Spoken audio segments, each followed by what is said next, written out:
Bom dia, boa tarde, boa noite, galera. Espero que todos estejam bem, se cuidando dessa quarentena. Eu sou o professor Arisson. Já dei aula para vocês sobre Durkheim, foi a segunda. Agora eu vou dar a quarta aula. A primeira sobre o processo de criação da sociologia e sobre Comte. Quem deu foi o Marcelo. E a terceira sobre Marx também foi ele. Beleza? Então vamos começar?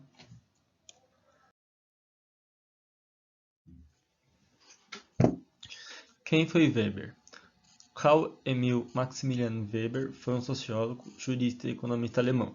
Ele faz parte, junto com Karl Marx e Emil Durkheim, dos autores clássicos da sociologia. O Weber ele é um dos principais autores da sociologia, junto com os dois que eu acabei de ler. Vocês perguntam, pode se perguntar por que eles são os clássicos? A resposta é porque são a partir deles que praticamente todos os sociólogos, até nos dias de hoje, utilizam os métodos, os objetivos e os objetos para desenvolver suas pesquisas.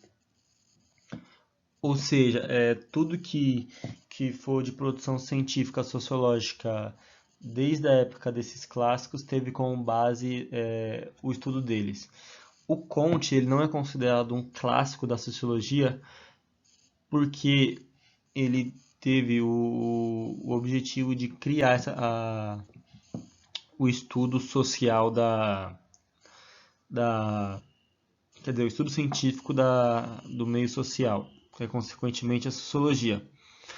Ou seja, o Comte ele entra como um sociólogo histórico, mas como o criador da sociologia, mas não como os clássicos, ou seja, o que são os principais utilizados. Porque o Comte estava mais preocupado na elaboração da sociologia enquanto ciência, mas não nos métodos e objetivos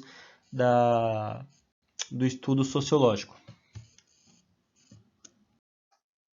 Principais obras. As principais obras de Weber são A Ética Protestante e o Espírito do Capitalismo, A Ciência como Vocação, A Política como Vocação e Economia e Sociedade. O primeiro livro que eu coloquei aqui para vocês verem é A Ética Protestante e o Espírito do Capitalismo, o qual o Weber tenta relacionar a Revolução Protestante de Martim Lutero e de outros segmentos contestando os dogmas da Igreja Católica e as consequências desses segmentos e dessa nova ideologia religiosa para o desenvolvimento de um novo modo de produção e de distribuição de bens e serviços, que é o capitalismo. Ou seja, ele vai falar, a gente vai entender isso mais para frente, mas Weber vai falar qual a relação que tem o surgimento do protestantismo na Europa e posteriormente o desenvolvimento do capitalismo. O segundo livro que eu coloquei aqui para vocês é A Ciência como Vocação, o qual o Weber fala as potencialidades e os limites da ciência e como ela pode ser desenvolvida e utilizada para o desenvolvimento social e o desenvolvimento das nações em geral. A política como vocação, o Weber trata dos limites da política para o que ela pode ser utilizada, o limite ético dela, até onde ela deve encontrar com a ideologia ou não. Ou seja, é um livro que tenta refletir e pensar o papel na política na sociedade e como a política pode ajudar a desenvolver e ajudar a construção de um Estado que vise criar relações com seus cidadãos e, e as pessoas que mantêm o Estado. Em Economia e Sociedade, o Weber vai fazer uma reflexão sobre o papel da economia o papel da economia na construção da sociedade e como se dá a relação entre os dois na época em que ele vivia. É um livro que já tem os pressupostos da ética protestante, espírito do capitalismo, e vai tratar mais do momento atual que ele vai estar e não do da composição histórica do capitalismo.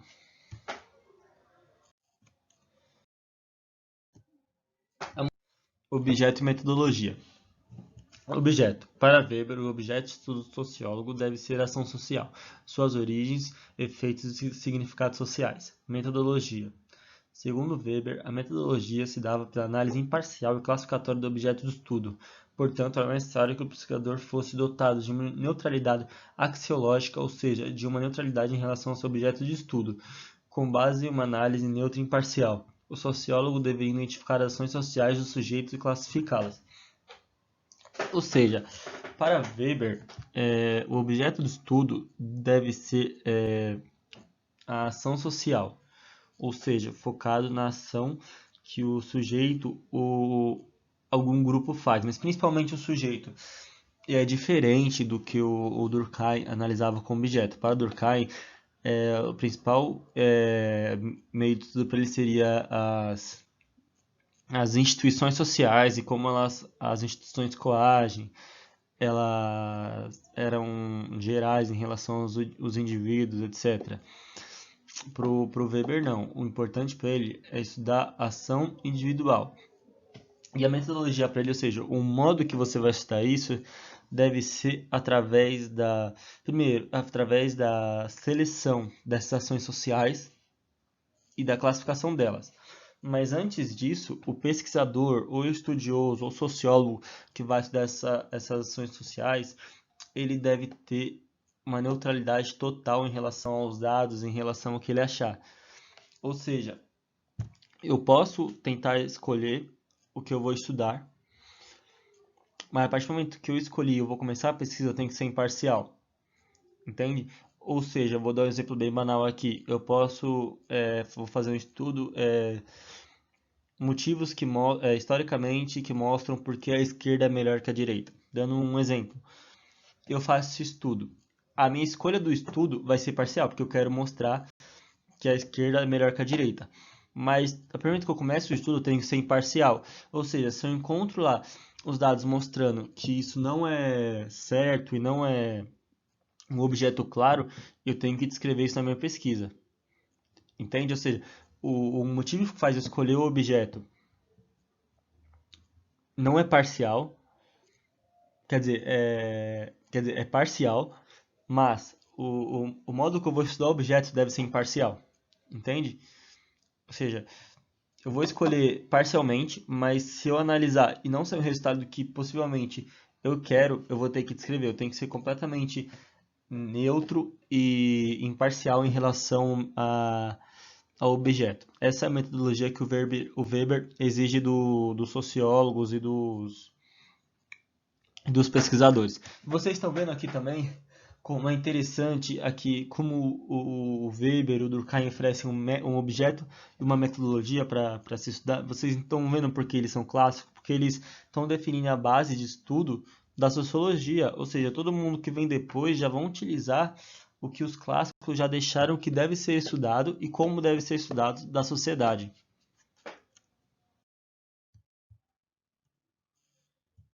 Ações sociais. A metodologia weberiana requer a seleção das ações sociais e classificá-las.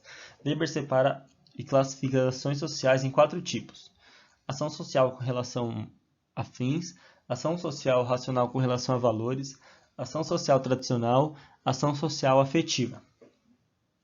Aqui temos uma charge falando um pouco da questão como Weber trata o objeto de estudo, a ação social, de que ele vai falar que o indivíduo, sim, ele tem uma certa relevância na sociedade, que não é apenas as instituições que o coagem, etc. Não é o fato social em si que vai definir o indivíduo e como ele vai se comportar, mas sim o papel do indivíduo em relação ao que já é posto. Ou seja, o indivíduo, existe a tradição de ir para uma festa com uma certa roupa. O indivíduo decide se vai ou não com a roupa, entende? Ou seja, é o indivíduo que decide e faz acontecer os movimentos sociais. Não falo de movimentos sociais como é MST, mas assim, o movimento da cidade, como a sociedade anda e como ela vai se desenvolvendo. Ação social com relação a fins. Para Weber, a ação social com relação a fins é, estava relacionada com o que o indivíduo fazia para chegar em algum lugar. Ou seja, aqui tem um exemplo da menina com os livros na mão. Ou seja, é colocado na. Não colocado, mas ela imagina que ela deve estudar para conseguir um bom emprego, para ser bem-sucedida, para se autorrealizar também, por que não? Para ajudar alguém, para. Enfim, ela tá fazendo alguma coisa porque ela quer chegar em algum final. Ela planeja alguma coisa. Chama ação social dela.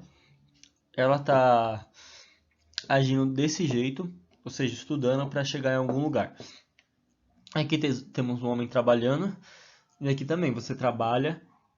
Você aqui eu dei o exemplo da menina estudando para poder trabalhar. Aqui você trabalha também, ou seja, você está fazendo uma ação, tá praticando algo porque você quer chegar a algum lugar. Tem gente que trabalha para ficar rico, tem gente que trabalha para se manter, tem gente que trabalha para apenas, às vezes nem ganha tanto, mas se sente bem trabalhando com aquilo.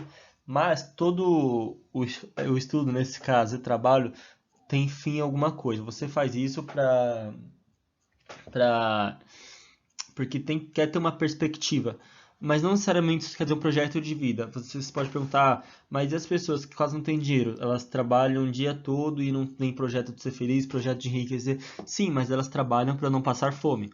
Ou seja, ela está fazendo uma ação social, ela é racional, porque o indivíduo raciocina isso, ele vê o que ele pode fazer, até onde ele pode chegar. Claro, tem o deslumbramento, tem as ilusões, mas em si, ele sabe que se ele trabalhar no mundo capitalista, ele vai ganhar algum dinheiro, senão seria escravidão, apesar do dinheiro ser pouco, e esse trabalho está ligado com o estudo para ele chegar a um lugar. Ou seja, pode ser para a pessoa ficar rica, pode ser para a pessoa se alimentar no outro dia, mas essa ação ela é racional, ou seja, o indivíduo raciocina o que se ele fizer, aonde ele pode chegar. Entenderam? Ação social com relação a valores. Essa aqui tá ligado a como você vai agir em relação os valores que a sociedade coloca em ti. Exemplo, aqui tem o exemplo de um menino roubando o celular de um cara. A ação racional com relação a valores pode estar ligada a você não roubar. Ou seja, você está pensando racionalmente que roubar é ruim, portanto você não vai fazer isso. O que te colocou essa noção de que roubar é ruim são os valores da sociedade. E você não vai exercer esse roubo por causa dos valores que estão em você. Ou seja, a ação do indivíduo está ligado aos valores, ou seja, ele pensa que aquilo é errado pelo que ele aprendeu. Ele não vai fazer aquilo. Portanto, ele não vai roubar. E aqui deu um exemplo do moço que é uma reportagem da Globo. Se vocês quiserem, te mando o link, mas não é tão importante. Que devolve a carteira, se não me engano, tinha um dinheirão, uns R$ 400 pro dono. Ou seja, ele agiu racionalmente. Ele achou a carteira, pensou racionalmente que aquilo é errado e a partir disso devolveu a carteira. E ele conseguiu pensar nisso através dos valores que foram colocados nele. Ou seja, a sociedade colocou valores nele. Mas assim, não é a questão do Durkheim das instituições e do aparato social com o indivíduo, não é. É como o indivíduo ele está agindo racionalmente a partir dos valores que colocaram nele, entendeu? Ele poderia não agir também, por isso que isso é ação social. Mas aqui ele age racionalmente através dos valores. Ele pode decidir sim ou não, mas são os valores que vai decidir do modo que ele age. Ele pode se recusar a agir em relação aos valores. Entende? Mas o foco do Weber, não esqueçam disso, é a ação do indivíduo. Nesses dois casos, ela é racional em relação a fim, e aqui ela é racional com relação a valores. Ou seja, ele vai agir, vai raciocinar e ver o que ele vai fazer a partir do fim que ele quer chegar ou dos valores que ele tem, que foram postos nele. Ação social tradicional. Aqui nós vemos um casal se casando em meio a pandemia de coronavírus, né? Não tá fácil pra ninguém. Se casar com máscara deve ser um absurdo, ainda mais sozinho, né? Porque ninguém pode ir pro casamento. E aqui nós temos a galera no estádio. É que essas relações elas não são necessariamente racionais. Você pode se casar porque você quer ter uma família. É uma relação social racional com relação a fins. Mas também a ação social ela pode ser tradicional, ou seja, você faz as coisas porque isso faz parte de uma tradição social, de algum contexto ou de algo que te preenche a partir da sociedade. Mas ela não é necessariamente ela não é racional, mas ela não tem um fim em si, ela pode não ter um fim em si. Ela é feita por causa da tradicionalidade. Ela é feita porque isso faz parte do escopo social, virou uma tradição. E no estádio também. Pode ser uma ação social tradicional, ou seja, o pai leva o filho para o estádio, o filho vai indo e vai levando os filhos e que depois levam os netos. Ou seja, faz parte da tradição da família fazer aquilo, como também eu posso ir para o estádio porque eu gosto de analisar futebol, ou seja, é uma ação social, pode também ser uma ação social, racional com relação a fins, porque eu vou para analisar. Essas que podem ser as duas coisas. Por isso que eu estou dando um exemplo para vocês entenderem que algumas ações sociais elas podem ser as duas coisas. Elas podem ser tradicional, ou seja, com relação à tradição de um certo grupo, de uma família, de alguma pessoa, mas também elas podem se encaixar numa relação racional com relação a fins, como essas duas que a gente está vendo agora. Ação social afetiva. A ação social afetiva está ligado aos afetos, às emoções, o que o indivíduo não faz com a racionalidade, sim com os afetos dele, com como ele faz para demonstrar e para soltar os seus sentimentos, as suas paixões, suas raivas, etc. Mas isso tem um escopo e uma origem totalmente emocional e não racional. Aqui nós temos um exemplo daquele carro de som maravilhoso que alguns casais fazem pro outro, que vai até a porta de manhã e dá uma mensagem de amor maravilhosa, que tá acontecendo muito na época da pandemia, né? Já que você não pode ver a pessoa, você manda esse carrinho de som para falar e fazer uma declaração de amor. Aqui do lado nós temos uma mãe com uma filha fazendo uma demonstração de carinho.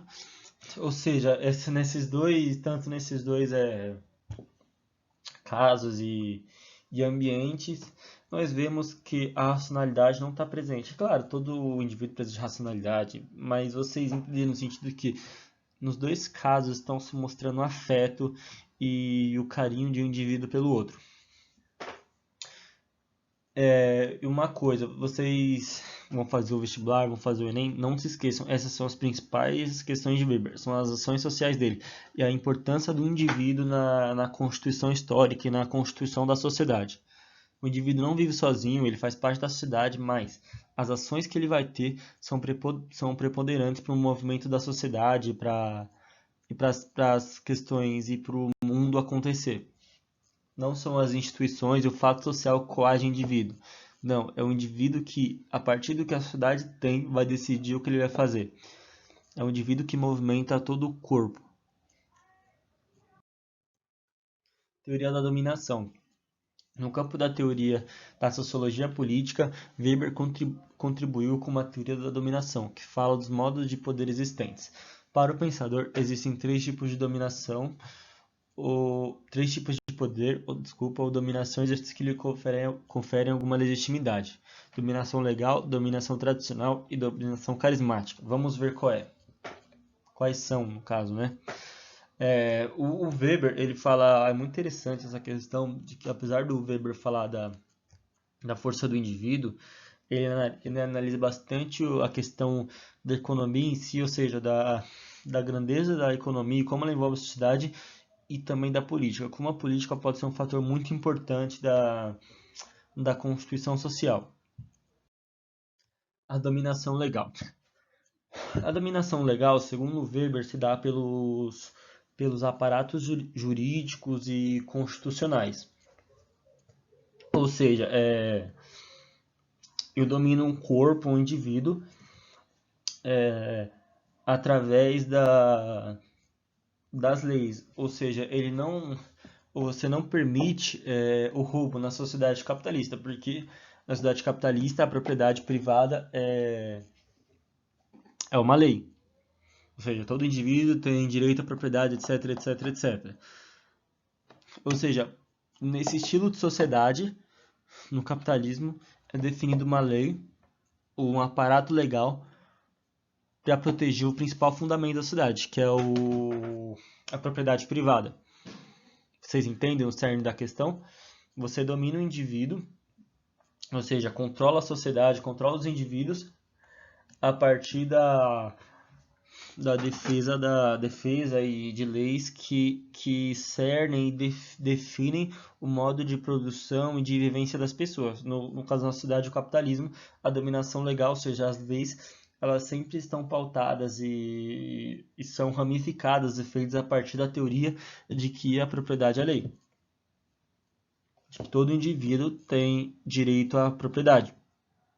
Só que essa dominação não vai coagir os indivíduos. Os indivíduos eles sofrem a dominação, mas eles podem ir lá e roubar, porque o Weber fala que a importância é a ação social. O indivíduo ele pode se opor à dominação legal e ir lá e roubar alguma casa ou roubar algum objeto. Porque o Weber fala, o importante é a ação social. Lembrem disso, não é o que o Durkheim falava sobre a coerção social, do fato social, que os corpos eram dominados. Não, é ação social. A dominação ocorre sim, mas os indivíduos em si eles vão decidir o que eles fazem. Os indivíduos eles movem a sociedade. Desculpem eu estar repetindo tanto isso, que é uma das questões mais importantes sobre Weber. O segundo tipo de dominação é a dominação tradicional. Aqui a gente vê uma festa ou um agrupamento LGBT em que nós vemos o exemplo de uma família patriarcal, o qual o bigode do pai está proibindo a visão, a boca das meninas, ou seja, elas não podem ver nem falar, e os irmãozinhos estão tapando o ouvido da outra menina. Ela não pode ouvir. Vamos analisar o caso da dominação tradicional. A dominação tradicional se dá através das tradições sociais.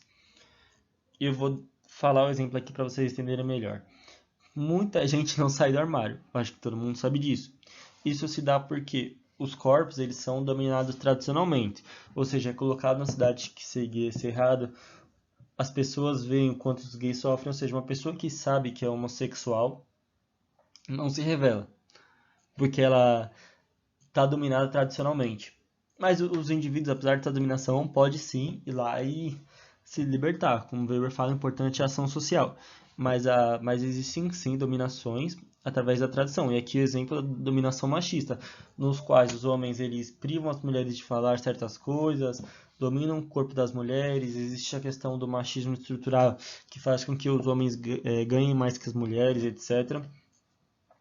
E essa dominação tem toda uma pauta na tradição da sociedade, que é uma tradição heteronormativa e machista, fazendo com que grupos que estejam abaixo do homem branco, a dominação tradicional pode estar relacionada também com o negro, né? Do negro não poder assumir grandes cargos na sociedade, não se relacionar com pessoas da elite, etc. Essa dominação que todo aparato tradicional e de costumes da sociedade faz com os corpos e com os indivíduos, mas ele não necessariamente ele pode coagir o indivíduo ou não.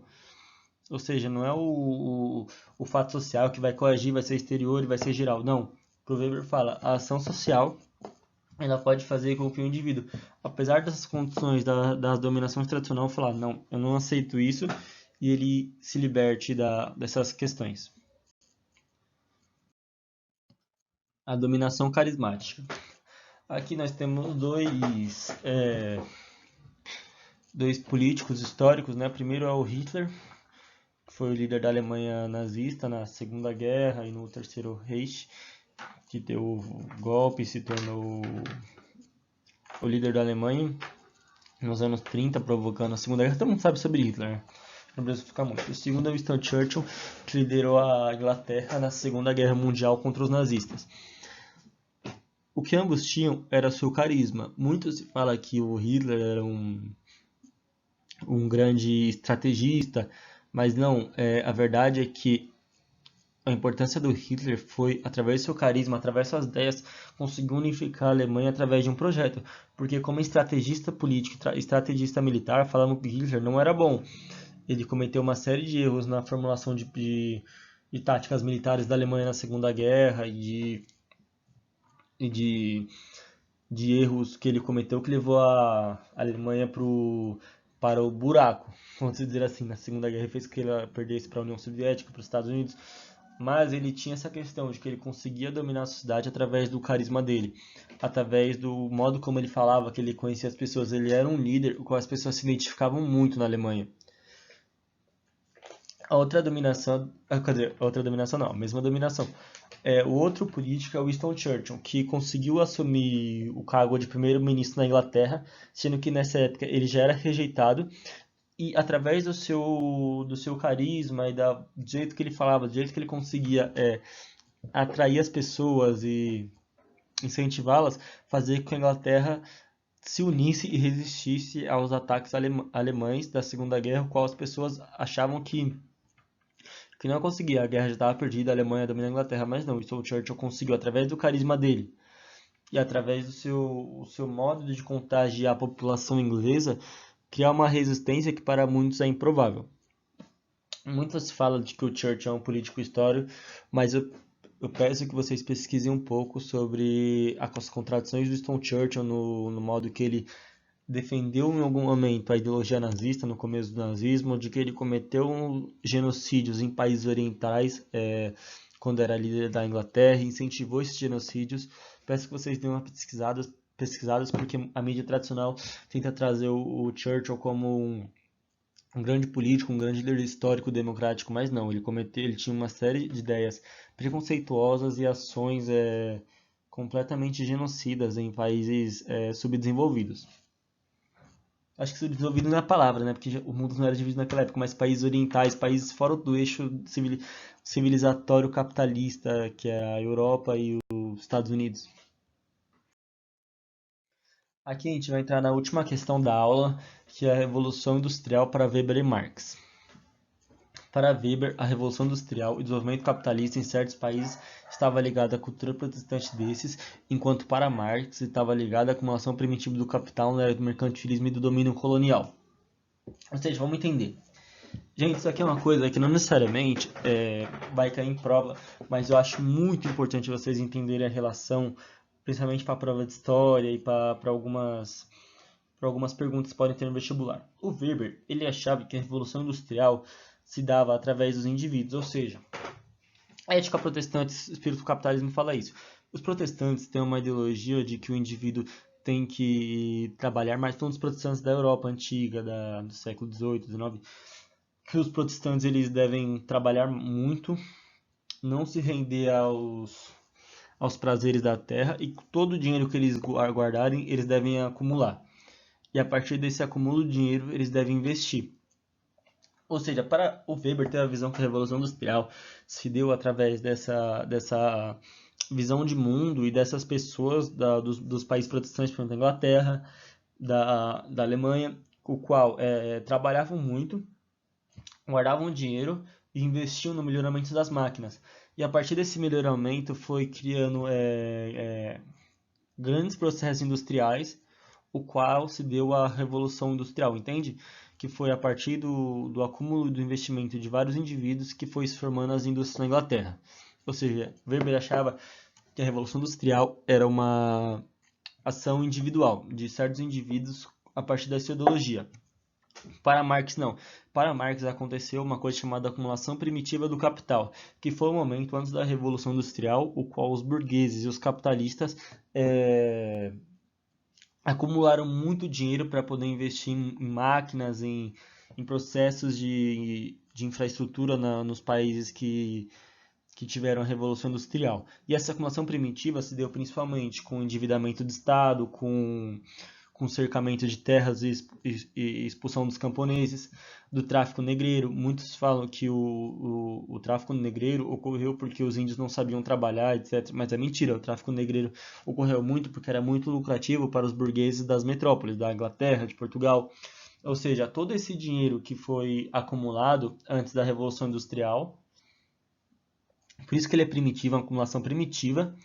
Ele serviu para o investimento da Revolução Industrial, ou seja, para Marx ter uma visão dialética, que a classe dominante enriqueceu a partir da exploração dos outros povos, das pessoas pobres da Europa, e a partir disso investindo nas indústrias. Ok? Eu ainda vou mandar algumas perguntas para vocês responderem. E eu não corrigi ainda do Durkheim, mas eu vou mandar tudo de uma vez, tudo bem? E é isso, boa semana para vocês, se cuidem, espero que vocês tenham gostado da aula. Valeu!